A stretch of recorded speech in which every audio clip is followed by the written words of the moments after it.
잠언 14장 30절인데요. 여러분 합독해 볼까요? 마음의 즐거움은 양약이라도 심령의 근심은 뼈를 마르게 하느니라. 잠언 14장 30절. 평온한 마음은 육신의 생명이나 시기는 뼈를 썩게 하느니라. 오늘은 쓴뿌리와 질병 혹은 쓴뿌리와 만병에 대해서 좀 나누기를 원합니다. 그동안 이제 계속 해오면서 이제 질병에 대해서 조금씩 이렇게 했었는데 오늘은 좀 약간 더 깊게 들어가면서 오늘 말씀을 통해서 여러분의 영, 혼, 몸, 마음이 전인적으로 건강해질 축복합니다. 환경도 건강해질 축복합니다. 우리 영혼이 몸과 마음이 건강하면요 환경도 건강해져요. 믿습니까? 환경이 바뀌어요. 할렐루야. 저주의 환경이 복으로 바뀝니다. 공고한 환경이 형통으로 바뀌는 것이고요. 막혔던 곳이 뚫어지는 것이고요. 그래서 이제 또 들어가기 전에 기도하고 들어갑니다. 아버지 하나님, 오늘 우리가 지금 계속해서 쓴뿌리와 상처에 대해서 살펴보고 있는데 쓴뿌리와 상처가 우리 인체에 혹은 영과 혼과 마음에 얼마나 큰 악영향을 미치며 이것을 어떻게 회복할 수 있는지에 대해서 나누기를 원합니다. 주님이 이미 십자가에서 이것을 주님께서는 성취하셨습니다. 우리가 말씀을 통해서 이걸 살펴봄으로써 십자가에서 성취하신 그 주님의 역사를 믿음으로 받게 하시고 우리의 삶의 열매로 나타날 수 있도록 기름 부어 주시옵소서. 그래서 우리의 영, 혼, 몸, 마음뿐만 아니고 가정과 교회와 또한 나라와 민족의 모든 환경이 바뀔 것을 믿습니다. 그래서 주님을 찬양하며 우리 주 예수 그리스도 이름으로 기도합나이다. 아멘. 이제 5780년을 로시아시는 나팔절을 기준으로 본격적으로 대한민국의 이제 킹덤 시즌이 활짝 열렸습니다.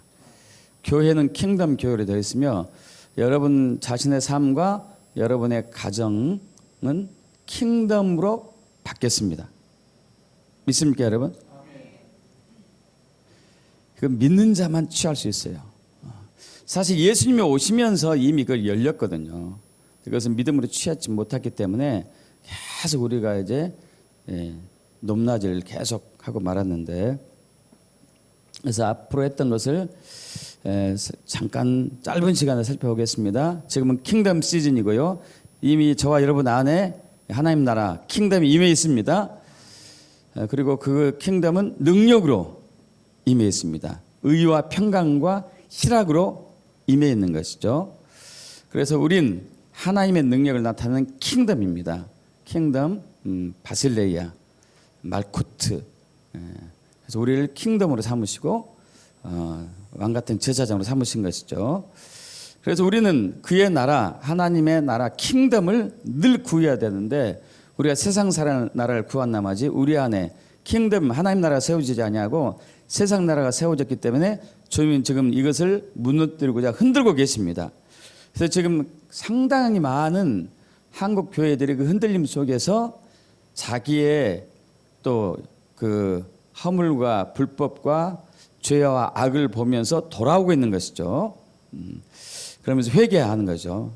악한 길에서 떠나 스스로 겸비하고 기도하고 얼굴을 찾으면, 악한 길에서 떠난 것이 맨 마지막이긴 합니다만은, 그러면서 이제 무너진 제단을 세우는 것이죠. 이 무너진 제단은 제단에서 하나님의 임재가 있어야 되죠. 능력의 임재가 있어야 됩니다. 지금까지 한국교회가 제단을 세워왔지만은 그게 이제 권능의 임재가 아예 없거나 아주 미약한, 굉장히 약한 이제 임재 제단이었습니다. 이제는 강력한 제단이 세워질 거 믿습니다. 그렇게 되려면, 임재 제단이 되려면은 하나님의 마음을, 제단에서 하나님의 마음을 만져야 돼요. 찬양과 경배할 때, 또 기도할 때, 방언할 때, 말씀 읽을 때 마음을 만지는 것이 이제 훈련이 돼야 되죠. 그래서 우리의 마음으로 하나님의 마음을 만지게 되면은 그때 강력한 임재가 나타나는 것이고 킹덤이 활성화되죠. 근데 이 임재와 킹덤을 방해하는 두 영역이 이제 경관진, 주로 머리 쪽이죠. 혼적인 부분인데 그 다음에 마음의 상처와 쓴뿌리인 것이죠. 이제 상처와 쓴뿌리는 좀 이제 차이가 있다고 말씀드렸고요.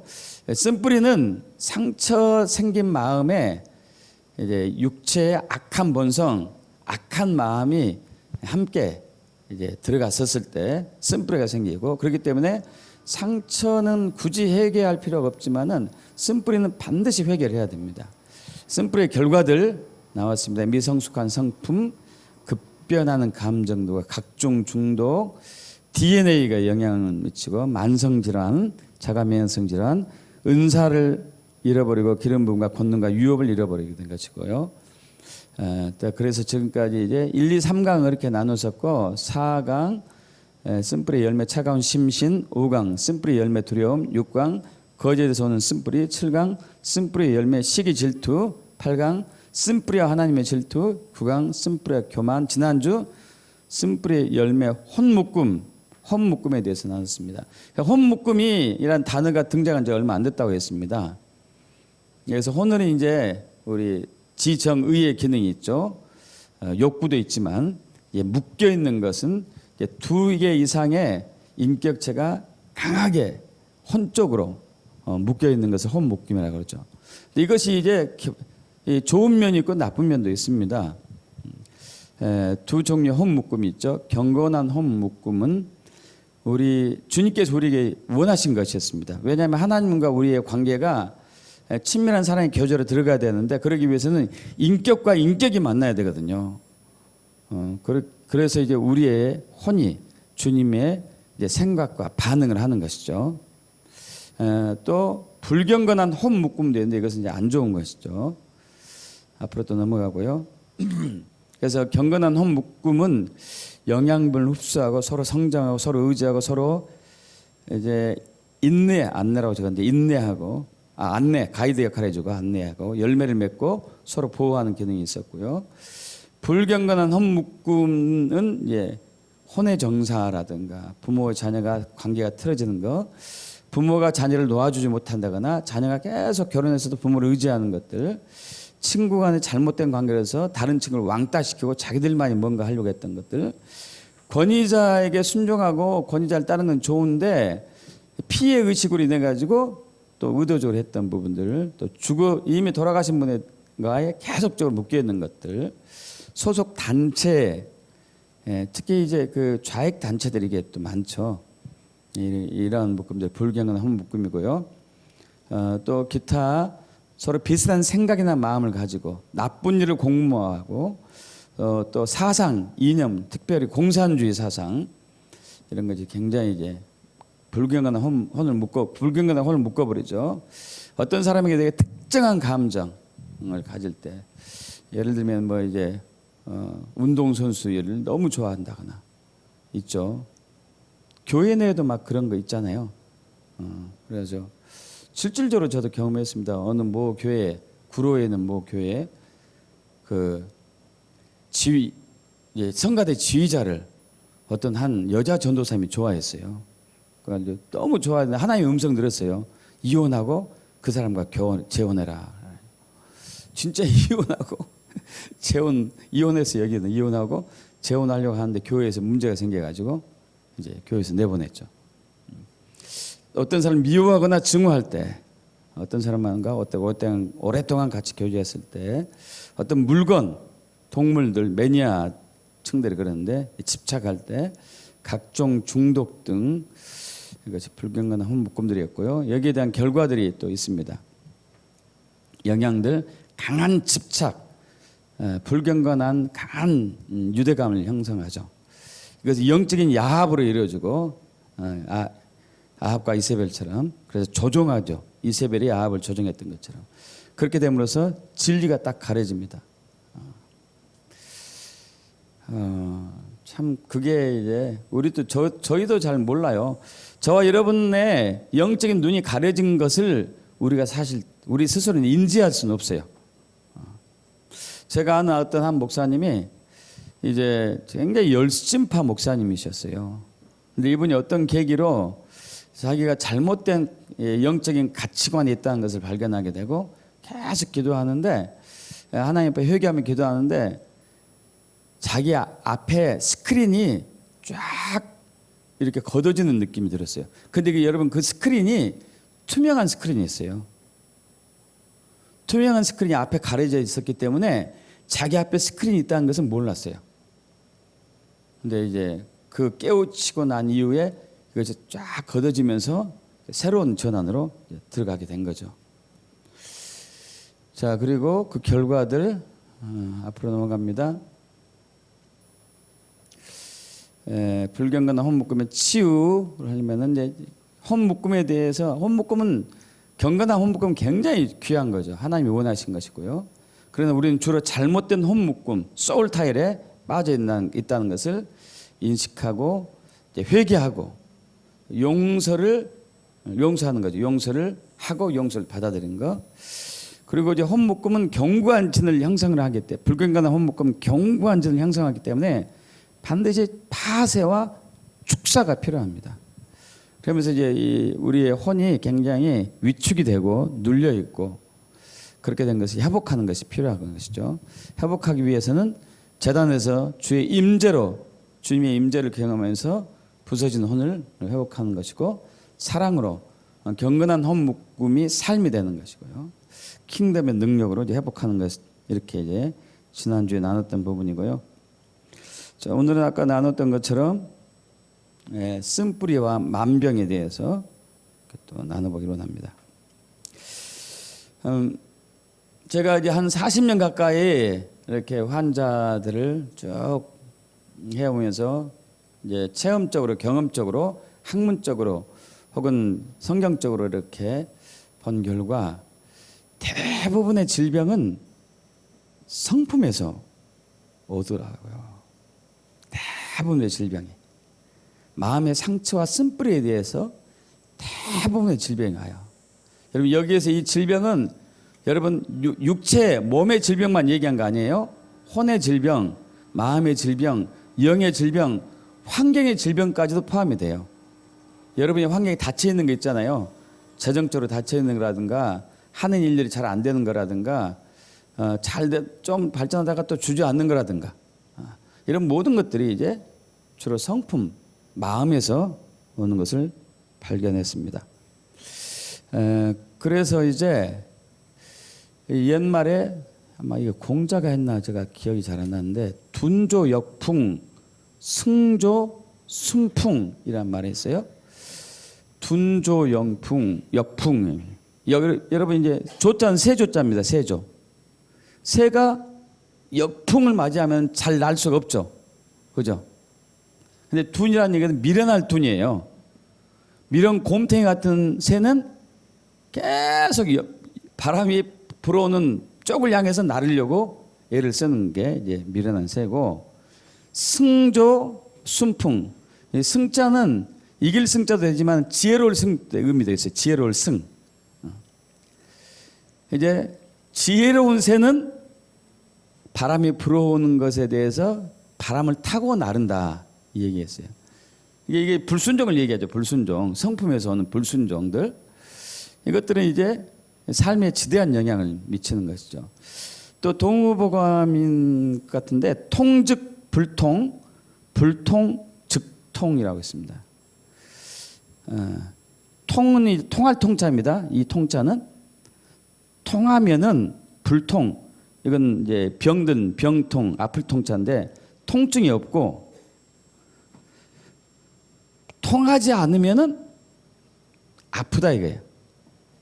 통한다는 얘기는 하나님과 우리 사이가 영적으로 잘 소통이 되면은 영적인 건강으로 해가지고 우리에게 막힘이나 질병이 없는 것이고, 또 혼적으로 사람과 사람 사이에, 혼묶음 사이에 경건한 혼묶음으로 이어진다면은 잘 통하기 때문에 역시 환경이 건강하고 질병이 없는 것이고, 또 이 세상과 우리의 몸이 잘 통하게 되면은 새가 이제 바람을 타고 이렇게 쭉 순풍에 돛단 듯이 나르게 되면은 잘 통하니까 우리의 몸이 건강해진다. 바로 이 얘기거든요. 이런 청년들이 이러한 얘기를 많이 한 것은 여러분 성품이 품성이 혹은 마음의 상처와 쓴뿌리가 얼마나 우리의 삶에 건강에 지대한 영향을 미치고 있는가를 경험을 한 거예요. 그래서 이제 불통하게 되면은 통하지 않게 되면은 마음의 상처와 쓴뿌리, 시기, 질투로 교만이나 두려움이나 또한 탐욕이나 탐심이나 불순종이나 또 게으르고 나태하고 방탕하고 당직고 원수맺고 시기하고 험담하고 후욕하고 뭐 이런 아주 안 좋은 성품들로 꽉 차 있을 때는 통하지가 않음으로 인해 가지고 혼묶음, 불경건한 혼묶음이 되는 것이고요. 그리고 영적으로 눌리게 되죠. 영적으로 눌려요. 그래서 이제 하나님의 은혜에 이르지 못하는 것이죠. 하나님 은혜에.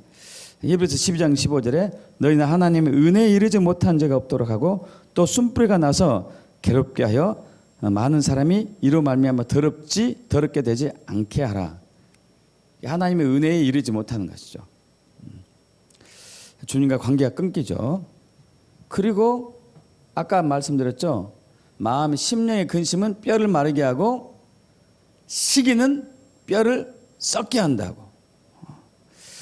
뼈가 썩는다는 얘기가요. 왜 뼈가 썩는다고 그랬냐면은 앞으로 넘어갑니다. 뼈의 역할은 이 뼈 속의 골수에서 피를 만들어내요. 피. 혈액을 만들어내고 뼈에서 힘과 에너지가 나오며. 그래서 이제 힘이 센 사람을 보고 옛말에 통뼈라고 그랬죠. 통뼈. 여러분 아시잖아요. 통뼈. 뼈가 원래 이제 소 다리 이렇게 하면 뼈가 둥글납작합니다. 약간 둥글납작해요. 동글동글하진 않잖아요. 둥글납작해요. 둥글납작한 이 뼈 속에 골수가 들어있거든요. 근데 통뼈는 뼈가 통나무처럼 생긴 게 통뼈예요.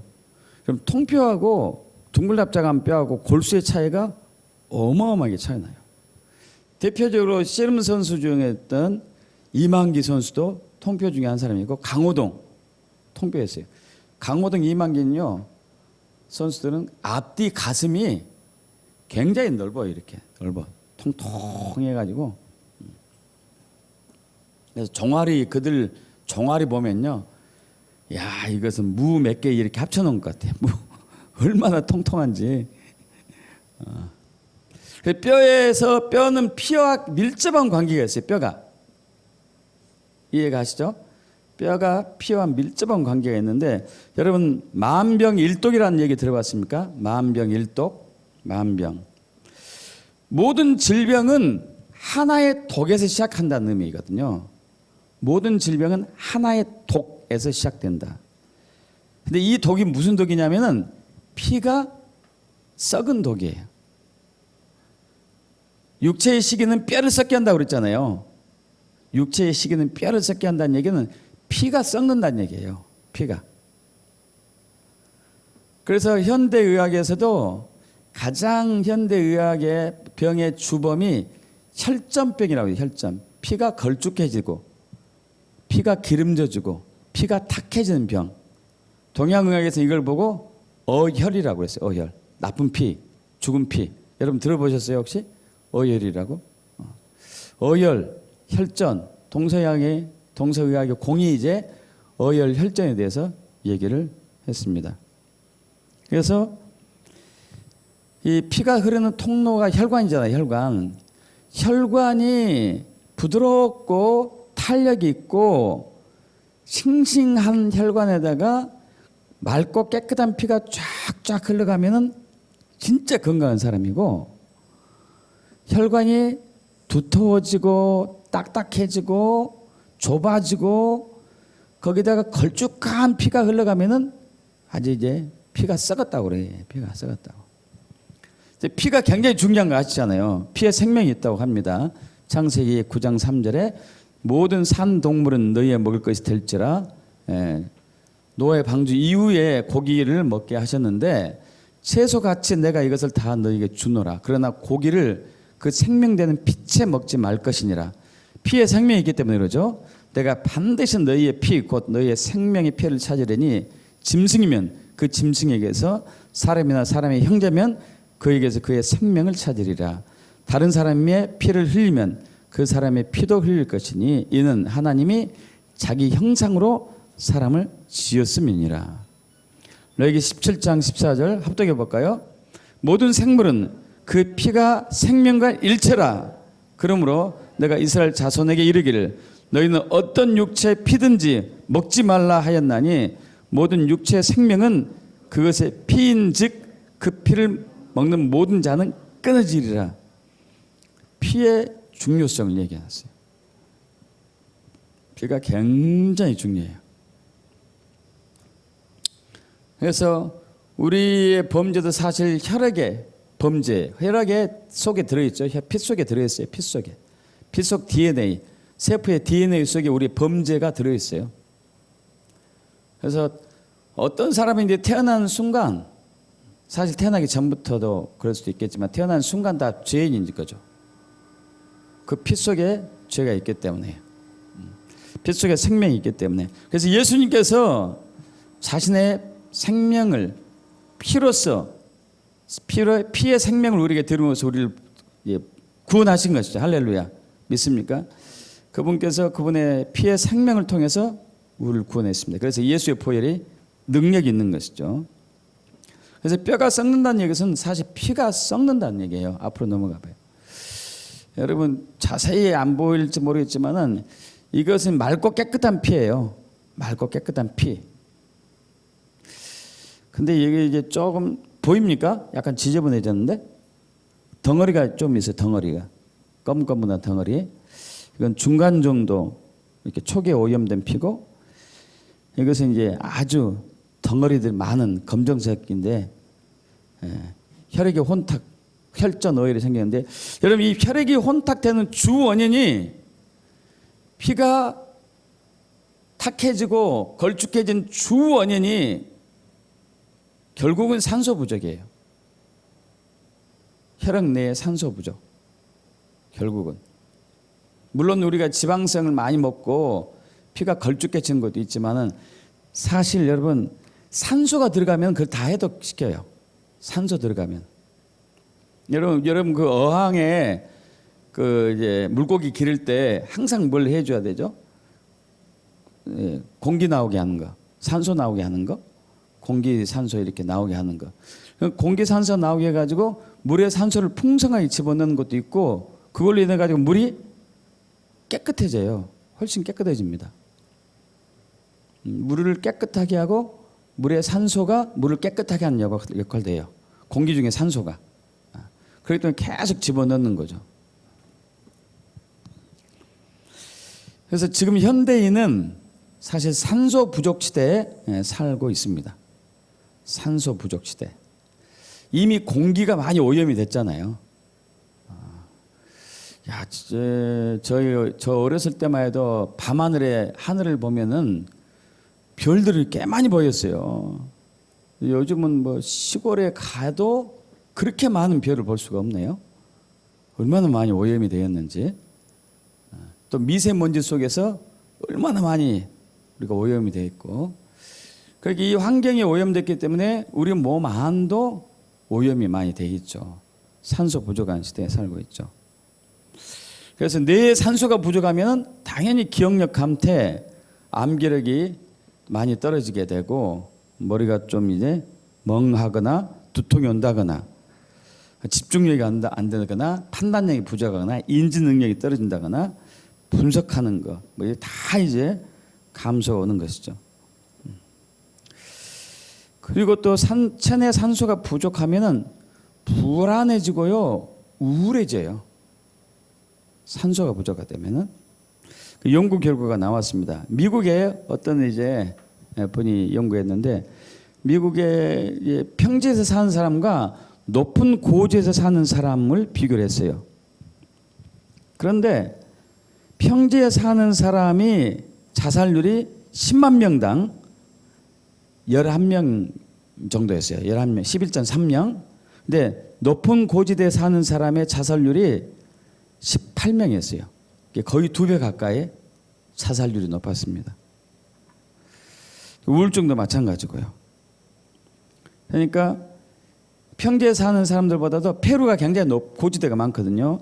3,000m 도시에서 일하는 페루 사람들은 낮은 지대에서 일하는 사람보다도 우울감이나 불안정한 감이 이제 4배 정도 높았고요.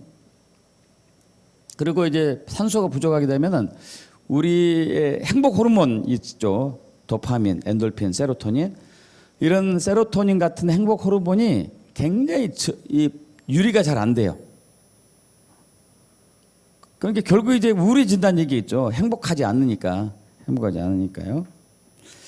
여러분, 각막에 만약 우리 이 눈에 산소가 부족하게 되면은 하나님이 정말 저는 이것들을 보면서 진짜 신기하게 하나님이 우리를 창조했다 이걸 이제 또 확인하게 되는데요. 각막이 혈액이 부족하니까 이 각막은 나름대로 혈액을 공급하기 위해서 또 다른 혈관을 만들어요. 신기하죠, 이게. 더 많은 혈관을 만들어 가지고 피를 공급하려고 애를 쓰는 거예요. 근데 그 만드는 과정에서 너무나 많은 혈관이 과잉 또 만들어짐으로써 이제 또 오히려 또 눈을 망치는 역효과도 또 있어요.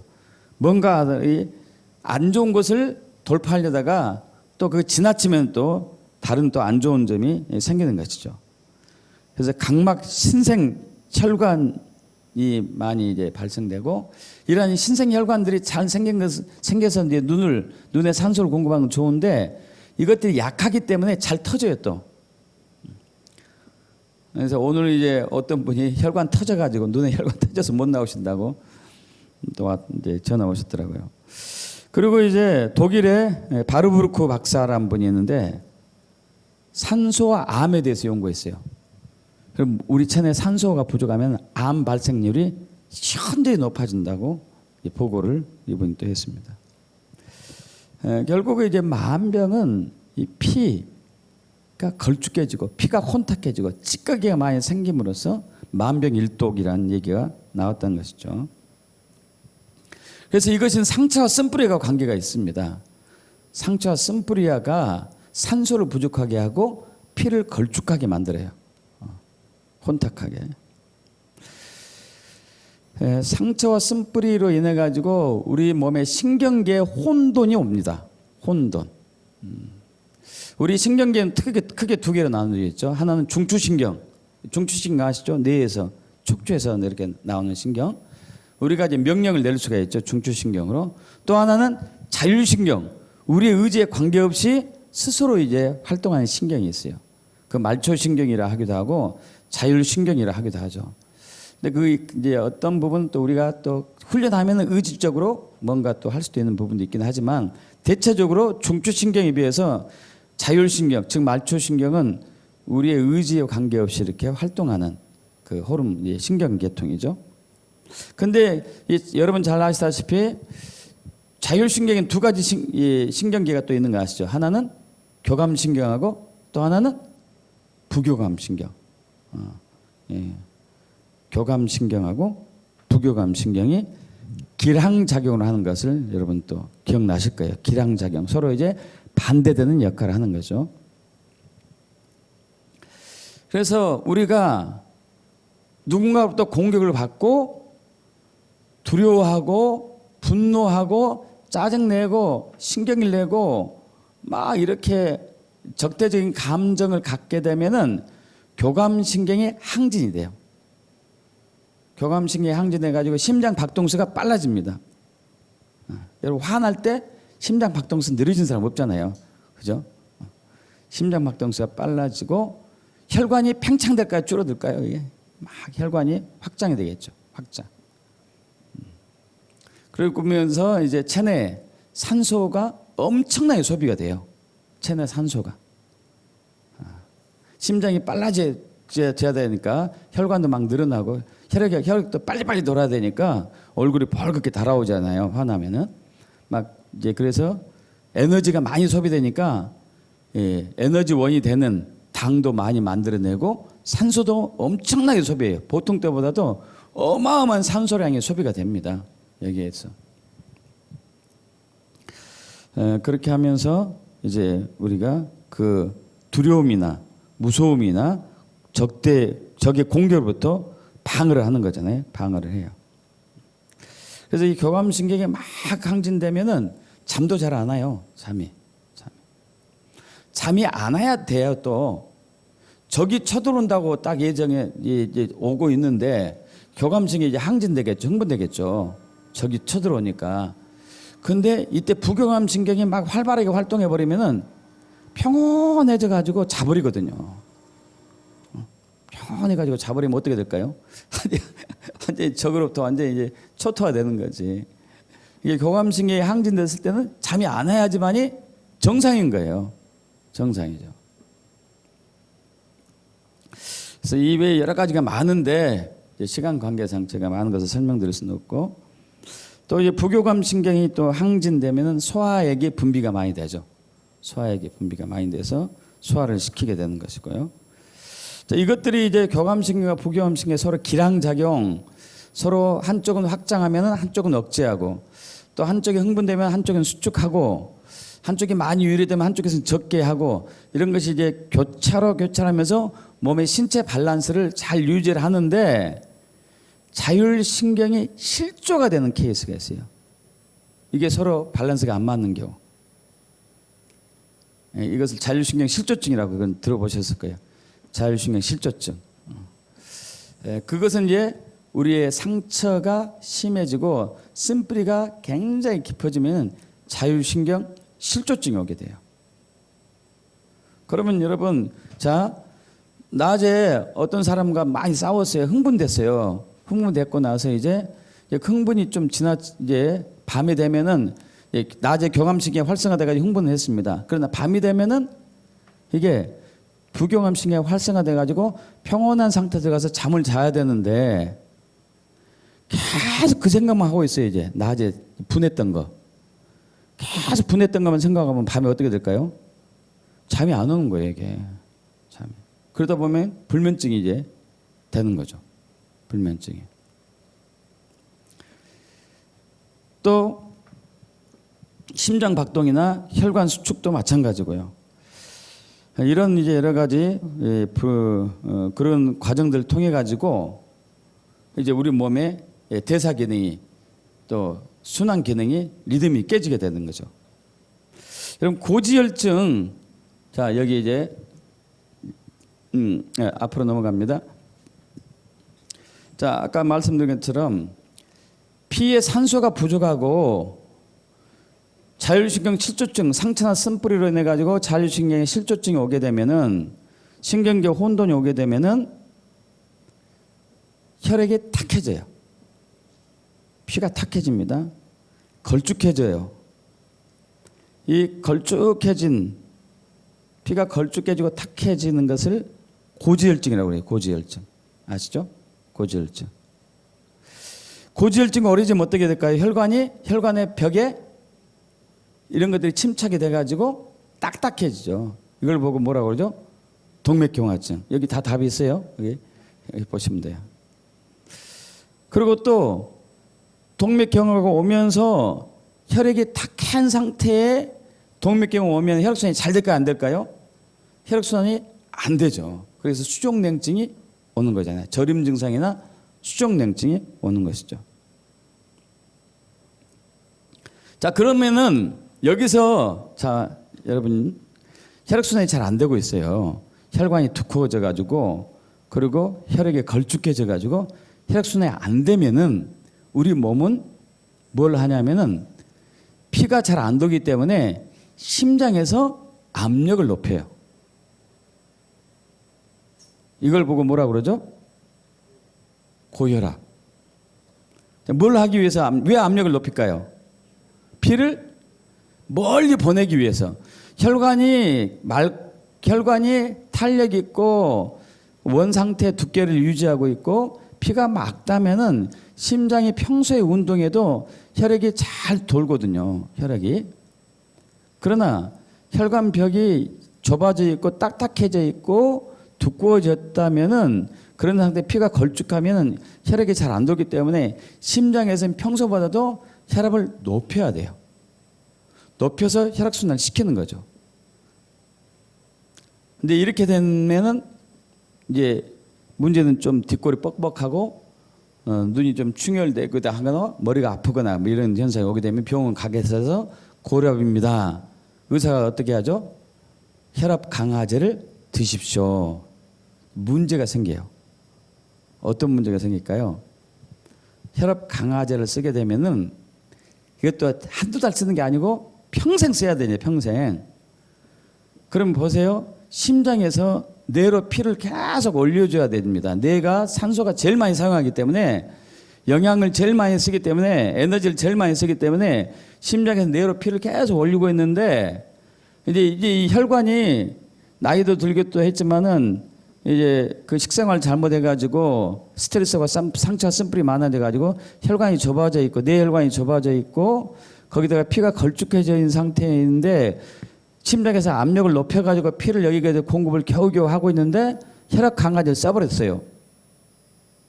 그럼 뇌 혈관이 아니 안 터져. 이때 혈압이 내려갔으니까 안 터지죠. 터지지가 않고 여기에 영양이 공급이 안 돼요. 뇌.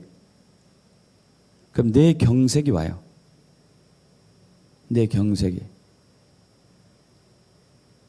여기서는 혈압을 올려가지고 뇌에 평소에 같은 양의 혈액을 공급을 하려고 하고 있는데 혈압 강화제를 써버렸어요. 그럼 여기에 뇌의 산소와 영양이 공급이 안 되기 때문에 뇌 혈관이 점점 좁아지면서 뇌경색이 와요. 이렇게 좀 심해지면 이걸 보고 중풍이라고. 중풍이 두 종류가 있잖아요. 뇌출혈로 인한 중풍, 뇌경색으로 인한 중풍, 두 종류가 있는데, 자 그렇다고 또 혈압약을 안 쓰자니 어떻게 돼요? 혈압이 계속 높아지면 인해가지고 뇌혈관이 펑 터질 수가 있다는 얘기다니까요. 그러니까 안 쓸 수도 없고 쓸 수도 없고, 그죠? 어떻게 해야 될까요? 피를 맑게 하고 혈관을 달리게 해야 돼요. 예, 원칙 치료하려면, 그죠? 산소를 막 공급해가지고 피를 맑게 해야 되고 혈관을 탄력을 유지시켜줘야 되는데 이것을 하지 않고 혈압만 내리는 거예요. 혈압만. 여러분 참 안타깝게도 중풍 환자 100명 중에서 100명의 중풍 환자 중에서 뇌출혈로 오는 중풍은 10명에서 20명뿐이 안 돼. 뇌경색으로 오는 게 90명이에요. 90명.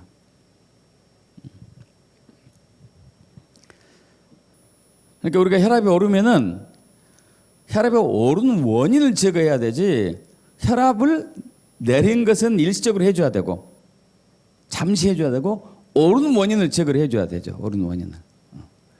사실 혈압을 올리는 이유는 내 몸이 어떻게 하려고 오른 거예요? 내가 살려고. 할렐루야. 살려고. 여러분 그래서 저번에 말씀드린 거 기억나실 거예요. 내 몸에 생기는 여러 가지 병의 증상들은 내가 살려고 나온다. 중풍도 마찬가지고 암도 그래. 이따 암 풀어낼 텐데 암도 그래. 암도. 이 얘기 들으면 좀 이제 굉장히 놀랄 사람도 있을 것 같은데. 당뇨.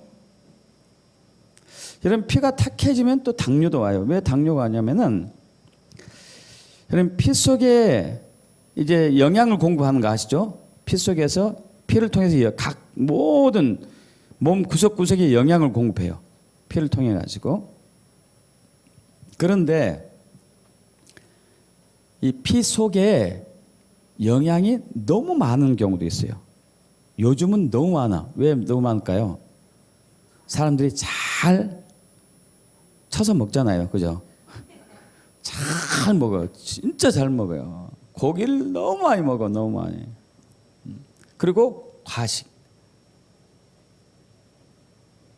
그리고 운동 부족. 그리고 상처, 쓴뿌리, 스트레스. 그리고 환경 안 좋아. 산소 부족. 아주 이게 병이 걸리기 좋은 환경에 우리는 딱 알맞은 시기에 살고 있잖아요. 그렇게 되면은 뭐가 문제가 되냐면은, 자, 우리가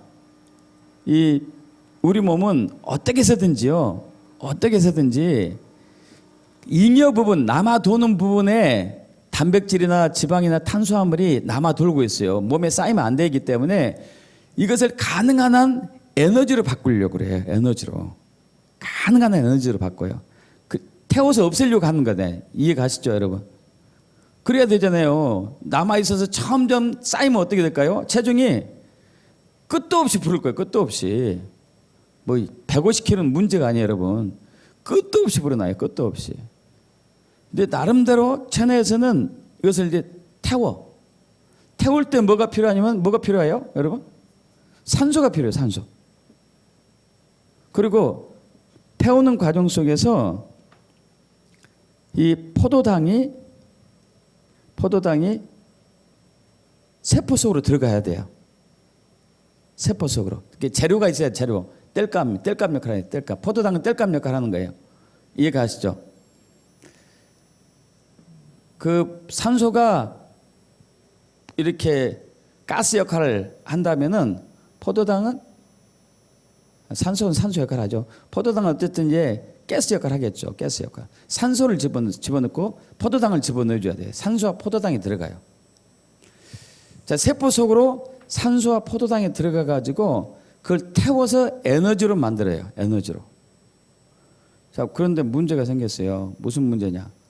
너무 많이 먹고 기름진 건 너무 많이 먹고 운동하지 않고 그리고 환경도 안 좋고 산소가 부족한 시대에 계속 살고 있는데 계속 당은 만들어져요. 그러면 이제 혈관 내에 당이 많아지겠죠. 그죠? 혈액 내에 당이 많아져요.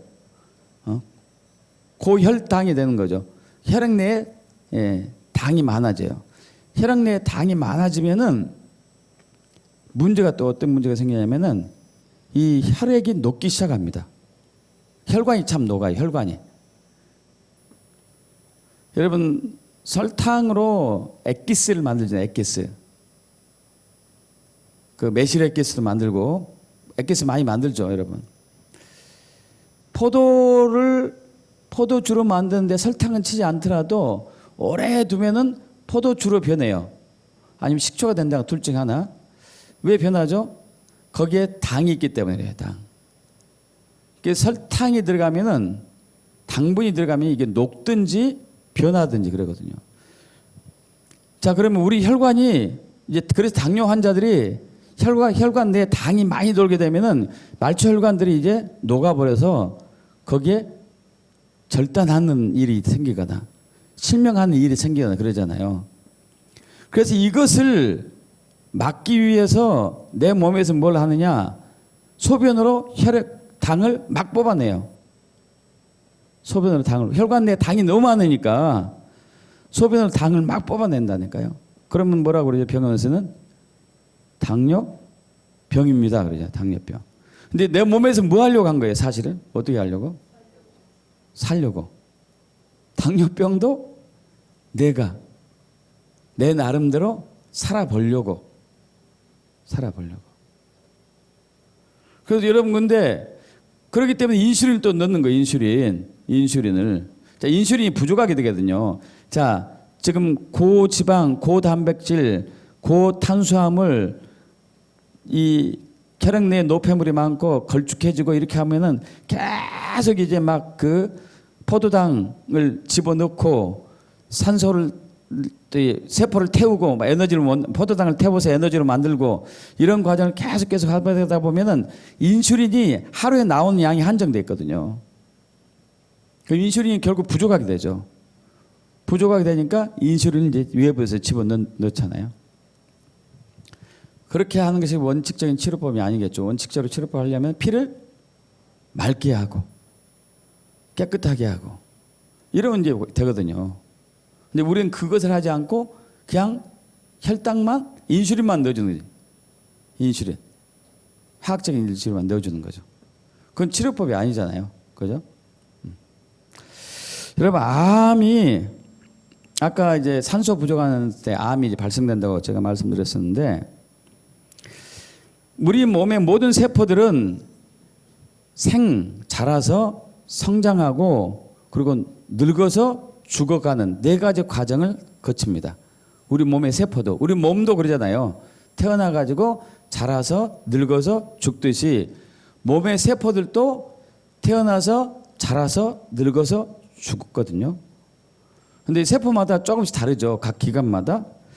손톱도 발톱도 자라서 매일매일 자라죠. 머리카락, 모든 털도 자라고 각질도 자라가지고 이제 떨어지고, 몸 안에도 마찬가지. 몸 안에, 여러분, 몸 안에 내장의 점막 세포들이, 점막 세포, 위장, 십이지장, 이런 점막 세포들이 수명 기간이 일주일가. 일주일.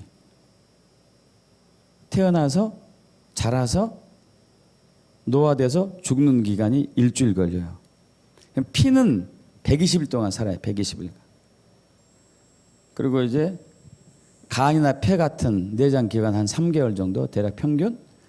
두개골이 제일 오래 사는데 두개골이 10개월 정도 이렇게 걸리죠. 자, 근데 문제가 생겨요. 피가 탁해지면은, 피가 걸쭉해지면은 자라서 이것이 태어나서 자라가지고 또 노화해서 늙어서 죽고 하는 과정들에 이제 변칙이 생깁니다. 변칙이. 피가 걸쭉해지면은 아까 이제 산소가 부족하면 피가 걸쭉해지죠.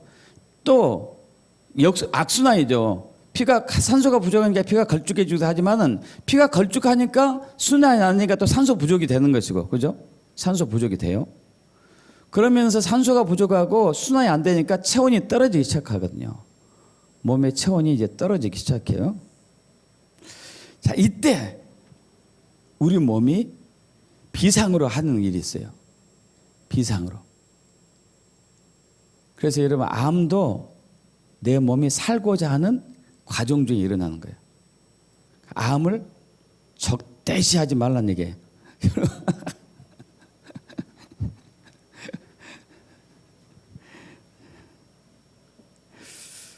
그래서 이제 독일 의사인데, 안드레아츠 모리츠라는 독일 의사인데요. 이분이 책을 썼는데, 이분이 참 특별한 의사예요. 독일에서 의사 면허증도 있지만은 인도에서 또 이제 의학에 대해서, 인도 이제 오랜 전통 의학에 대해서 배우게 됐고, 홍채 진단법이라고 혹시 들어보셨어요, 여러분? 홍채로 질병 판단하는 거? 이분이 이제 여기 굉장히 깊이 이제 관여에 대했었고, 이분이 쓴 책이 뭐냐면은, 암은, 아주 놀라운 소식이에요. 암은 병이 아니다 그래. 암은 병이 아니다. 저는 이거 굉장히 동의합니다.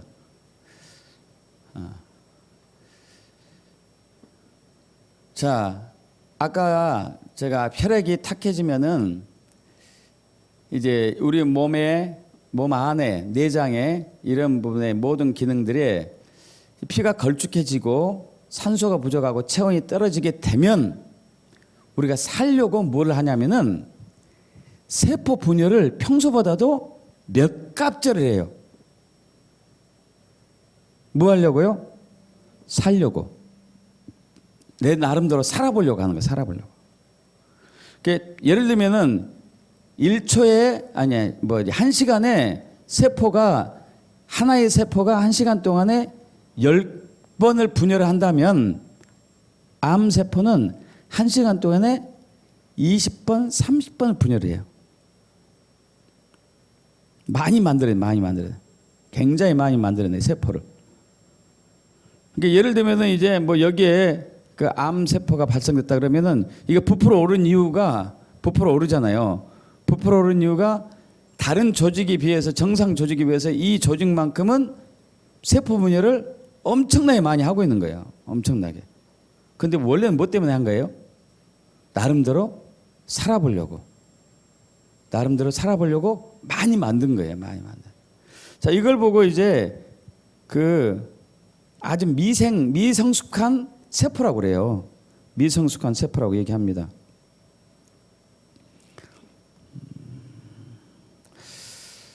그래서 이제 책에서는 이렇게 나와요. 암은 최후의 생존 전략이다. 암은 최후의 생존 전략이라고 얘기를 할 정도입니다. 여러분 여기 좀 동의 안 하실 수도 있는데 뭐 마음대로 하십시오. 그래서 이제 자, 암은 미분화 신생물이라고 얘기도 해요. 미분화 신생물. 그러니까 자라서 성장하고 늙고 죽어야 되는데 태어나기만 해요. 태어나게. 계속 태어나기만 해요. 이쪽은 안 거쳐. 왜? 산소하고 영양이 너무 부족하고 체온이 떨어져 있기 때문에 이것을 막으려고 나름대로 이것을 해결해 보려고 나름대로 발버둥 치고 있는 것이 이제 그러니까 암 조직이거든요. 암 조직. 여러분 암이 사실 우리 몸을 공격하진 않아요. 여러분 이해 가시죠? 암이 우리 몸을 공격하진 않습니다. 다만 암이 이렇게 너무 그거 잘하면은 혈관이 막힌다거나 이제 장기에 예를 들어서 이제 장에 암이 생긴다면은 음식물이 내가 막히는 것뿐이지 그러잖아요. 막히는 것뿐이지 암이 내 몸을 공격하진 않아요. 왜 공격하지 않을까요? 내 몸의 일부니까. 이해 가십니까? 내 몸의 일부기 때문에 나를 공격하진 않는다고요. 만약 암이 외부에서 들어온 적이라면 나를 공격할 수 있겠죠. 근데 암은 내 몸에서 스스로 내가 살기 위해서 만들어진 조직이기 때문에 나를 공격하진 않아요. 나를. 다만 이제 계속 자라고 있을 뿐이죠. 그러면 한번 보십시오. 여기 이제 암세포가 이렇게 있어요. 암세포. 여기 눈에 암세포가 있어요. 암이 있습니다. 자, 스트레스 받고 상처와 쓴뿌리가 있고 산소가 부족하고 피가 걸쭉해지고 그리고 이제 이런 상태에서 암세포가 생겼단 말이에요. 상처 많이 받고 쓴뿌리 많이 받고 쓴뿌리가 있고 상처 받고 굉장히 이제 우울도 하고 인생 살맛도 안 나고 이 이제 눈 입장에서 보십시오. 눈 입장에서 보셔봐요. 인생 살맛도 않고 막 죽고만 싶고 그러다 살아보려고 이렇게 이제 암세포를 만들어놨는데 우리가 이놈의 새끼는 말이야 계속 적대적인 감정을 우리는 갖고 있잖아요. 암에 대해서. 그럼 이 세포가 어떻게 될까요? 줄어들까요? 더 커질까요? 스트레스 더 받는 거지 이게요. 스트레스 더 받는 거예요 이게. 스트레스가 너무 스트레스 받아가지고 생겼는데 내가 스트레스를 나에게 주고 있는 거 아니에요. 그거 더 받는 거지 이게. 더 받는 거. 그 암이 나으려면 어떻게 될까요? 감사해야 돼. 감사. 사랑해줘야 되고 감사해야 되고 고맙다고 해줘야 되고 안아줘야 되고 네가 나름대로 살아보려고 무진장 애랬었구나. 내가 너를 돌봐주지 못해서 미안하다. 이래야 될 거 아니에요. 그죠? 그런데 우리는 암 따고 하면 무조건 적대감이 먼저 생기죠. 적대적인 감정. 그럼 암이 생기는 원인은 적대적인 감정 때문에 생긴 거예요. 상처 쓴뿌리 때문에 생겼어요. 피가 걸쭉해지고 혈액의 점도가 걸쭉해지고 산소가 부족하고 체온이 떨어져가지고 나름대로 살아보려고 생긴 건데 우리가 또 적대적인 감정을 품고 있어요. 의사들도 암 나쁜 거예요. 세상 사람들이 다 암 나쁜 거예요. 나도 암 나쁜 거예요. 이놈 나쁜 거야 이거. 그럼 이것은 긁어내도 또 생길까 안 생길까요? 또 생긴 거지. 얘 나쁜 놈이라고 내가 이제 딱 뭐 박았으니까 너는 나쁜 놈이야 해서 생긴 건데 너는 나쁜 놈이야. 긁어내고 나서 나쁜 놈이야. 이렇게 했으니까 안 생길 수가 없는 거죠. 재발이 안 될 수가 없어요.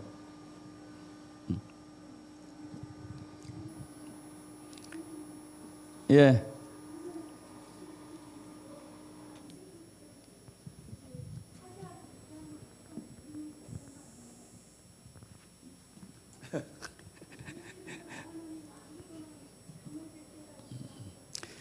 여러분 판단에 맡기겠습니다. 판단에 맡기겠어요.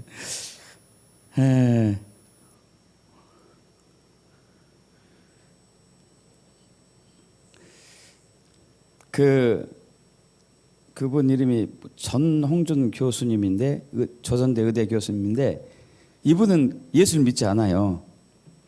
예수 믿지 않는데 이 치료법을 의대 교수가 이것을 깨달았더라고요. 저하고 똑같은 생각을 갖고 있더라고요. 의대 교수인데. 그리고 이분한테 암 환자들이 많이 가요. 한 번은 이제 그 자궁암 환자예요. 몇 차례 수술했습니다 하면은 재발이 계속 됐어요. 계속 재발이 됐어요. 그래가지고 이제 누구 지인 소개로 이제 그분한테 왔는데 딱 만난 순간에 암이 너무 많이 퍼져가지고 냄새가 나죠. 환자 몸에서 냄새 날 정도. 어느 정도인지 아시겠죠? 그래서 이제 다인실에 못 두고 혼자 할 수 없이 독실에 병원에 이렇게 독방에 하게 되죠. 원인을 분석해 봤어요. 이분은 이제 동서의학을 굉장히 많이 깊이 연구한 사람이에요. 근데 이분이 그분이 이제 그 아주머니가 한 50대 됐을까? 전 자세히 모르겠는데 기억 안 나는데요. 그 부인이 결혼을 했는데 누구하고 결혼했냐면은 결혼하고 보니까 시어머니가 혼자 계셨어요. 혼자 계신 40대 초반 시어머니가. 근데 시어머니가 젊은 나이 20대 20살 초반인가 20살 때가 결혼했는데 결혼하자마자 남편이 돌아가셨어요. 그리고 이제 출산했죠. 그 유복자잖아요. 혼자 키웠어요. 그 40살이 돼가지고 며느리 봤는데 그래서 셋이 살죠. 셋이. 그리고 이제 남편 아들 그러니까 아들이면서 자기의 남편이고 시어머니 아들 이 아들은 이제 일주일에 한 번씩 집에 옵니다. 멀리 가서 이제 일을 하고 집으로 오시고 그래요. 근데 시어머니가 며느리가 열심히 나름대로 열심히 한다고 하는데 시어머니 입장에서 양이 안 차잖아요. 그러니까 아들이 올 때마다 흉을 보는 거예요. 아들 흉을. 그러면 이제 아들 입장에서는 아니 자기 어머니가 자기를 혼자 정말 가진 고생을 다 하면서 이렇게 자기를 키웠는데 아니 이 자기 아내가 사랑하긴 하지만은 그런 어머니를 저렇게 못되게 하자니 하면서 이제 남편도 핍박하고 시어머니도 핍박하고 둘이 딱 짝을 맞춰가지고 수십 년을 그렇게 한 거예요. 그러다가 이제 암이 왔어요. 그래서 암을 3번인가 4번인가 수술을 했는데도 계속 재발되는 거죠. 그래서 이분을 만났는데 참 이분이 참 특이한 의사예요. 이분이 뭘 하냐면요. 이렇게 동서의학 성경에 있는 거 다 짬뽕해가지고 하더라고요. 그래서 이제 하루에 49분을 감사 기도를 하게 하는 거예요. 친정 부모님한테 감사하십시오. 남편에게 감사하십시오. 시어머니에게 감사하십시오. 49분을 한 이유는 이 7번씩 이런 분이라도 이제 용서해라. 또 불교에서 49제 7이라는 숫자가 특별한 것 같다 하고 가서 이제 7749 해가지고 49분 동안을 감사하게 하더라고요. 근데 대부분 5분하고 10분하고 그만둔대. 그러면 안 된대요. 한 40분, 30분에 40분 넘어가야지만이 저는 그거 동의해요. 감사하다는 말을 3, 40분 정도 넘어가면은 내 몸의 체질이 바뀌어요. 그러니까 무슨 얘기냐면 이 세포 내에 내 세포가 됐든지 이 몸에 그 암이 생긴 조직, 암이 생긴 이 조직의 세포들은 상처와 쓴뿌리로 이미 안이 완전히 세팅이 됐어요. 이해 가시죠? 성품적으로 이미 변했다니까요. DNA가 변했어요. 나쁜 악한 DNA로 변했어요. 세포들이. 악한 DNA로 변한 것을 그래도 살아보려고 암으로 변형해가지고 살아보려고 애를 쓰고 있는 거 아니에요. 그죠? 그럼 사실 이 세포를 바꿔야 되거든요. 세포를. 악한 성품을 가진 세포를 바꿔야 된다고요. 좋은 성품으로. 좋은 성품 중에 하나가 감사잖아요. 감사. 그래서 감사해. 근데 이분이 친정어머니에 대해서 감사 안 나오는데 남편하고 시어머니에 감사가 안 나오죠. 그래서 자기 몸에서 썩은 내가 나니까 할 수 없이 하는 거 할 수 없이. 근데 열흘인가 제가 그건 기억 못 하겠는데요. 열흘인가 보름 됐는데 밤에 저녁 무렵인가 저기 그 간호사가 뛰어왔어요. 선생님 큰일 났어요. 그 환자가 경기를 일으킨다고 발작을 일으킨다고. 그래서 갔어요. 갔는데 발작이 아니고 눈물을 흘리면서 통곡하고 있었어요. 왜 그러냐면은 계속 감사합니다. 계속 이것을 매일매일 이분이 이제 절박하니까 49분이 아니고 49분씩 하루에 3번씩 했대요. 막 굉장히 감사했는데 이분이 예수를 믿는지 안 믿는지 자기는 모르겠대요. 자기는 모르겠는데 갑자기 밤에 저녁 때 환상이 딱 보이더니 자기의 죄가 영화 필름처럼 쫙 지나가면 수시간 동안 쫙 지나가는데 시어머니하고 남편이 지은 죄에 비해서 자기 죄가 얼마나 더럽고 추하고 악한지를 이때 보게 된 거예요. 만약에 자기가 시어머니 입장이었으면 자기는 더 했을 거라 이거지. 그래도 시어머니나 되니까 그만큼 참으면서 나한테 이제 뭐 분풀이 할 수도 있겠고 남편한테 일러 바친 것도 있겠지만 그 정도 수준에서 끝났었지. 내가 만약 시어머니 입장에서는 나는 그보다 10배는 더 했을 것이다 하면서 회개하는 거예요.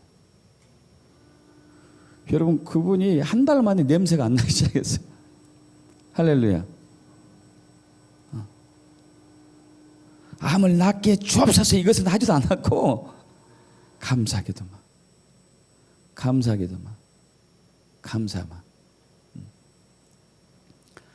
여러분 저는 그것을 유튜브에 보면 있습니다. 그것을 보고 야 세상 사람이 우리보다 더 낫다 이게. 우리는 예수 믿는다 하면서도 감사도 않잖아요 별로. 그죠? 독은 독대를 품고 있으면서 주의 해 주옵소서. 이건 독은 쌓였고 해 주면 어떻게 될까요? 독이 더 증가될까요? 독이 감소될까요? 독이 더 증가되죠.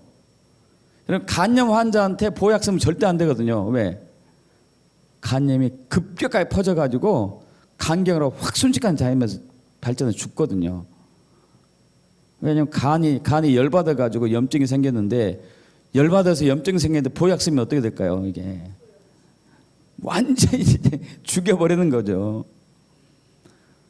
그래서 이제 내가 독하고 쓴뿌리를 막 품고 있는데 은혜를 부어 주시옵소서 채워 주옵소서 이렇게 하면은 안 되는 거야.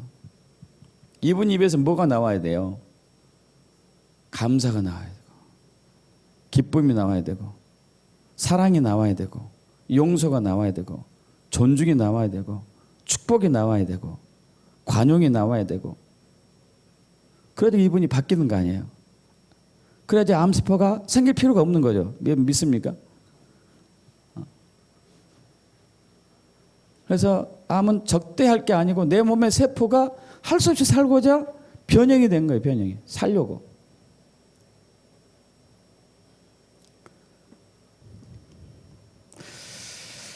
자, 그래서 만병에서 해방하는 것을 나눠볼까요? 자가 면역 질환도 마찬가지입니다. 야, 제가 영과 혼과 마음에 산소를 불어넣으십시오. 산소를 불어넣으십시오. 산소. 영과 혼과 마음에 산소를 불어넣어요. 영적인 산소, 성령님 할렐루야. 성령님 루아흐라고 부르죠. 바람, 공기 아시잖아요. 영적인 산소. 예수님의 살을 먹고 마신다는 얘기는 주님과 친밀한 교제잖아요. 친밀한 교제. 주님과 친밀한 교제. 여러분 매일 제단 앞에 나와서 주님과 친밀한 교제 나누세요. 어떻게 하면 될까요? 주님, 부활하신 주님 감사합니다. 나의 주인 되신 주님 제가 순종하겠습니다. 아까 이제 여러분 들으셨죠? 둔조 역풍, 승조 순풍이라고. 이제 우리가 불순종하면 이제 우리가 우리를 해치는 거잖아요. 나의 주인 되신 주님 제가 순복합니다. 복종합니다. 순종합니다. 나의 신랑 되신 주님 제가 사랑합니다. 내 몸에 대해서도 할렐루야 믿습니까?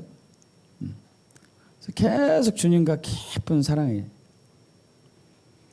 자, 여러분 하나님의 말씀을 통해서 이 혼, 뇌에 산소를 집어넣기를 축복합니다.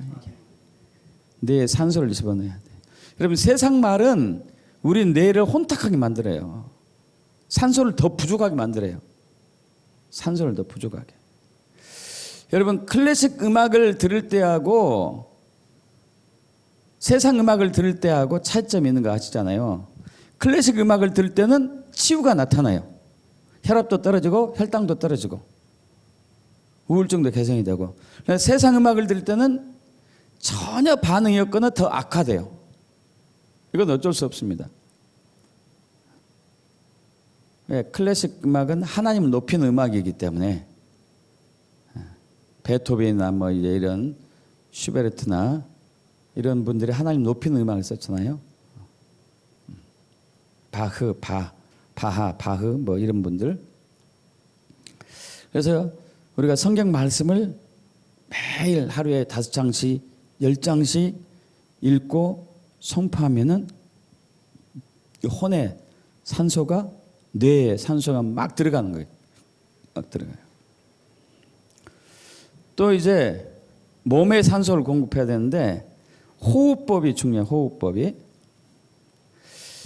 태어난 아이들이 복식 호흡을 하는 거 다 아시죠? 애 길러 보면 배에서 호흡해요. 배에서. 돌아가실 때 어디서 호흡하는지 보신 분들 계세요? 돌아가시기 직전에 사람들 어디서 호흡하죠? 어디서 호흡해요? 목에서. 그러니까 여러분 죽을 날이 가까우면 가까울수록 여기서 호흡이 올라가. 잠잠. 그래서 여기서 호흡하면 죽는 거예요. 죽는 거.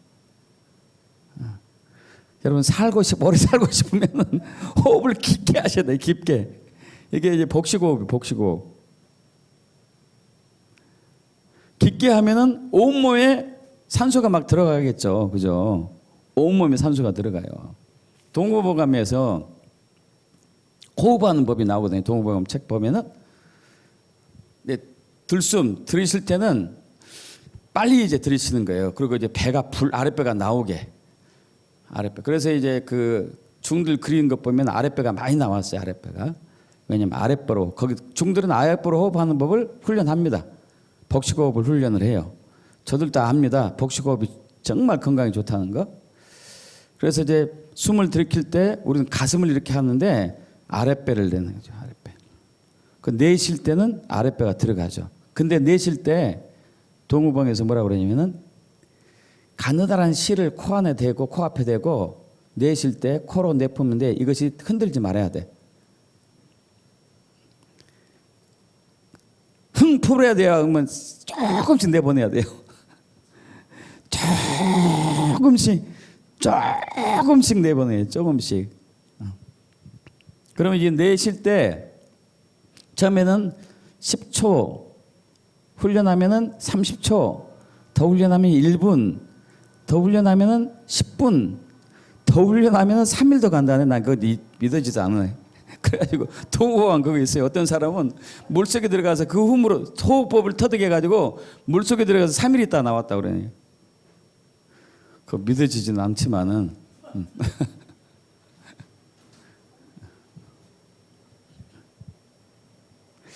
지금은 우리는 호흡을 흉식 호흡을 많이 하다 보니까 이 몸 안에 산소는 어차피 부족해요.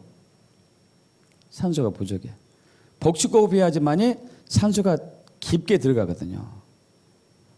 그런데다가 또 흉식 호흡하고 있는데 산소가 부족한데 거기다가 많이 또 먹네. 많이 먹으면 어떻게 돼요? 많이 먹으면 배가 불러가지고 이제 여기는 호흡 더 뭐 아예 포기하는 거죠. 여기서만 호흡하는 거 여기서만. 그래 나중에 더 먹으면 어떻게 돼? 더 먹으면 더 먹어가지고 숨을 못 쉬어서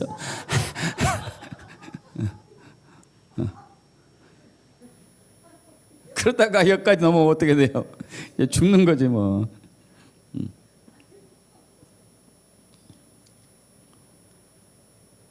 호흡을 깊게 하시고 먹는 것도 적게 드셔야 되겠죠? 아주 소식해야 되겠죠. 아주 소식. 영양가 좋은 것으로 야채나물 잡곡밥으로. 될 수 있는 동물성 안 드셔야 되죠. 고기류, 계란, 비린생선, 우유, 별순들 안 드셔야 되죠. 안식을 많이 취하고 스트레스 많이 이제 회복해야 될 거고.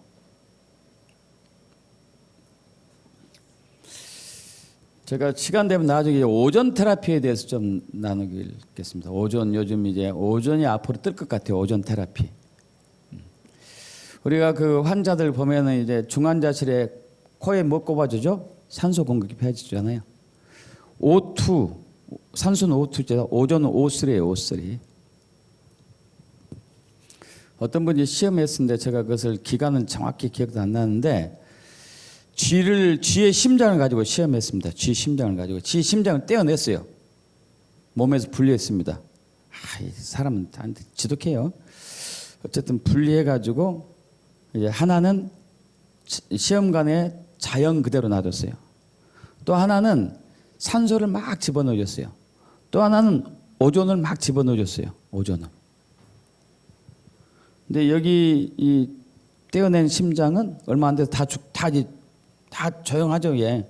멈추지 않겠죠. 멈춰버리겠죠. 산소를 넣는 심장은 며칠 가더래요. 며칠.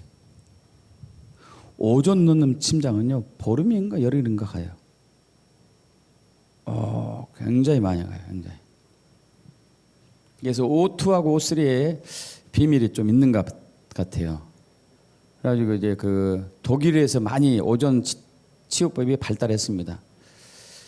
이스라엘도 좀 괜찮고 아마 이제 각광을 받을 건데 의사들이 잘 쓰지 않을 가능성이 높아요. 왜냐하면은 오존 치유법을 하면은 그 벌이가 적거든요. 벌이가 적어요. 여러분 당뇨가 왔어요. 당뇨가 와가지고 아까 혈관이 녹았습니다. 혈관이 녹고 없어져 가지고 이제 다리에 피가 안 통하니까 다리가 썩어 들어가요. 그럼 이거 절단하는 게 돈이 많이 벌려요. 치료하면 돈이 적게 벌려. 모든 의사가 그런 것은 아니고 이제 일부 의사가 그런다는 얘기죠. 근데 오존이 들어가면은 이제 제가 이스라엘 어느 이제 비디오 보니까 오존 테라피 유튜브 보니까 그 의사는 그 암 환자들, 화상 환자들, 화상 질환 환자들, 당뇨 질환 환자들을 오존으로 치유하는데 1000명의 그 당뇨 질환 환자들이 1,000명 이상 왔는데 그 중에 1,000명이 사지를 절단해야 할 사람들이었어요. 절단. 근데 이분이 40명 남겨놓고 다 치유했어요. 엄청나요. 40명 할 수 없이 이제 일부를 절단했고 나머지는 전부 병원에서 수술합시다 한 것은 이분이 전부 이제 치유했어요. 오전으로. 오전이 산소에 강력한 공급을 이제 하는 것이죠. 자, 여러분 마음의 기쁨으로 여러분의 마음을 기쁘게 함으로써 킹덤을 활성화 축복합니다. 시편 37편 4절 합독할까요? 또 여호와를 기뻐하라. 그가 내 마음의 소원을 내게 이루어 주시리로다. 할렐루야. 기뻐하는 것. 기뻐하는 것. 감사하는 것. 기뻐하는 것. 이러면서 내 상처와 쓴뿌리를 인해 가지고 변형된 세포들이 돌아오고 회복되는 거죠.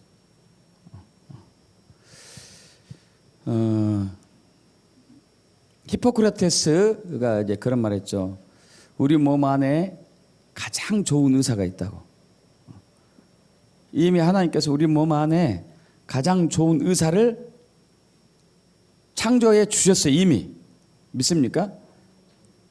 이미 우리 몸 안에. 이 세상에 훌륭한 의사가 아무리 많다 하더라도 그들보다 몇백 배 훌륭한 의사를 우리 몸 안에 두셨어요. 우리는 근데 그 질병을 보기를 안 좋은 쪽으로 보고 적대적으로 이렇게 하면서 우리를 학대하는 결과 한편으로서 나오면서 한편으로서는 병을 만들고 있거든요. 나으면서 재발되지 않게 해야 되는데 나으면서 병을 만들고 있어요. 왜냐하면 그 혈액에 피를 탁하게 하는 원인들을 제거 안 하는 상처와 쓴뿌리를 계속 붙잡고 있기 때문에. 그래서 여러분 마음병의 근원은 혈액에서 혈액이 탁해지면 산소가 부족하면 상처와 쓴뿌리 인해 가지고 교감신경, 부교감신경이 활성화가 안 되고 몸에 혼돈이 오게 되면은 이제 그런 게 생기는 것이죠. 그러나 주 안에서 기뻐하라. 내가 내 마음의 소원을 이루어 주시리로다. 이렇게 했을 때 우리 몸의 세포가 병든 세포가 살아날 거예요. 살아나요. 믿습니까? 살아나는 거예요. 그래서 이 내 몸 안에 영혼, 몸, 마음에 모든 것들이 그 킹덤으로 활성화될 때 환경이 열리는 거예요. 할렐루야. 가난이 떠나가요. 그때. 여러분 영과 영은 통하듯이 우리는 그걸 여러분도 느끼죠. 저 사람하고 있으면 좀 기분이 안 좋고 저 사람하고 있으면 굉장히 기분이 좋다는 거 느낀 거 있지 않습니까? 왜 그러죠? 그분이 갖고 있는 영적인 기운 에너지가 있어요. 에너지가. 그거 있기 때문에 느끼는 거라고요. 그러면 그 사람한테 호감이 가고 그 사람하고 친해지고 싶고 그 사람을 돕고 싶고 그 사람과 함께 일하고 싶은 게 저와 여러분의 본성이잖아요. 뭔가 안 좋은 느낌이 있으면 그 사람과 일하기 싫고 가까이 하기 싫어요. 그러면은 전자에 있는 사람이 사업을 해도 훨씬 잘 될 거고 무슨 일을 해도 훨씬 잘 될 거예요. 가기가 꺼려하고 접근하기 거부하는 사람이 사업이 잘 될 리가 없잖아요. 사업을 해도 얼마 안 있으면 바로 망할 가능성도 많고. 그래서 여러분 통 즉 불통, 불통 즉 통. 이건 정말 귀한 격언 같아. 모든 게 통하면은 질병이 없고 막힘이 없어요. 그죠? 불통하면은 모든 게 막히고 아프고. 그래서 우리는 통하게 해야 돼. 하나님과 나하고 통해야 되고 사람과 사람 사이도 통해야 되고 사람과 자연 사이도 통해야 되고. 그렇게 돼서 여러분 모든 게 건강을 축복합니다. 하나님은 그 삶을 우리에게 살도록 다 준비해 주셨어요. 준비해 주셨으면 믿습니까 여러분? 아니 그냥 달라고 그러지 말고 우리 몸 안에 있다니까요. 우리 몸 안에 이 생존 본능의 DNA 프로그램이 심어 놓으셨어요. 그 모든 질병은, 모든 아픔은 나으려고, 어떤 것을 개선하려고 생긴 거지 내가 나를 죽이려고 생긴 거 아니잖아요. 그러지 않겠습니까? 여러분, 죽으려고 사는 사람 없잖아요. 살려고 살죠. 그죠?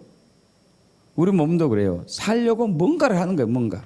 근데 이것을 이제 기준에 벗어난다고 하니까 병으로 딱 만들어 얽어매어 가지고 병이다. 그래서 평생 약 먹어라. 해서 거기에 갇혀버리는 거죠. 그러지 않습니다. 하나님은 우리가 건강히 살 수 있는 모든 프로그램의 시스템을 만들어 놨어요. 할렐루야. 특별히 피 속에, 혈액 속에. 그래서 피를 이제 건강하게 산소를 많이 넣어주고 소식하고 숨도 깊은 숨을 쉬고 운동도 하고 하나님과 교제 나누고 성령의 바람이 확 들어가는 거죠. 그죠? 말씀의 기운이 들어가는 거고. 그렇게 돼서 여러분 개인의 삶뿐만 아니고 가정, 섬기는 교회, 나라, 민족이 건강할 것을 믿습니다. 그렇게 되고 축복합니다. 아멘. 아멘. 기도할까요?